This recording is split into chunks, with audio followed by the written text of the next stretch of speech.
And welcome back to Take Action News with David Shuster. This is executive producer Daniel Marin's guest hosting the show today, Saturday, June 15th, 2013. I wanted to talk a little bit in this segment about the latest developments in terms of the sort of economic budget and austerity debate in Washington, D.C. and across the country.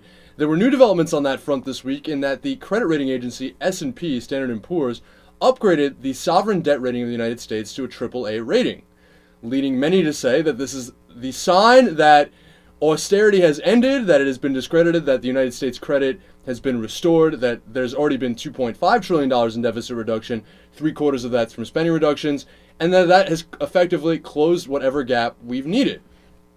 But some people aren't looking at it that way. And of course, we talked last week about the fact that the Center for American Progress made their own pivot, saying that we needed to reset the fiscal policy debate. But the budget hawks won't give up. And here were some of the most recent developments on that front.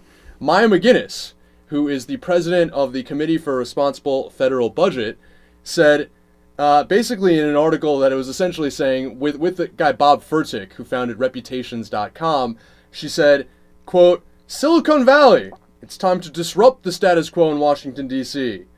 We need an overhaul of the budget that fixes the drivers of the debt, unsustainable increases in the costs of our health and retirement programs, and an outdated tax code that aligns the budget's priorities with a long-term growth strategy for the country.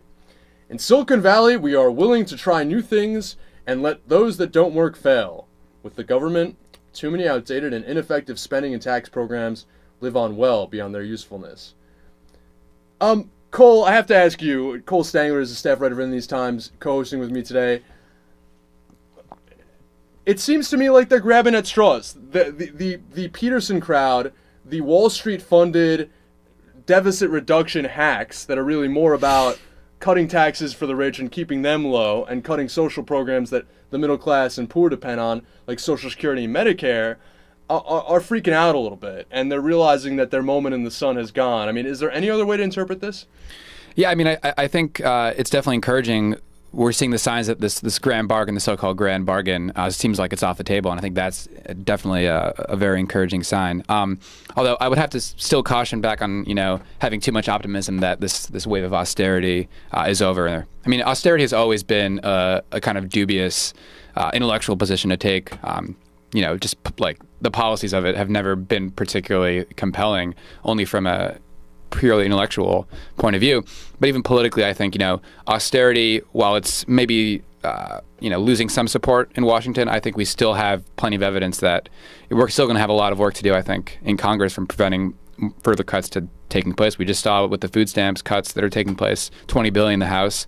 You still have a White House that's on the record as favoring recalculation of benefits, Social Security, cutting Social Security.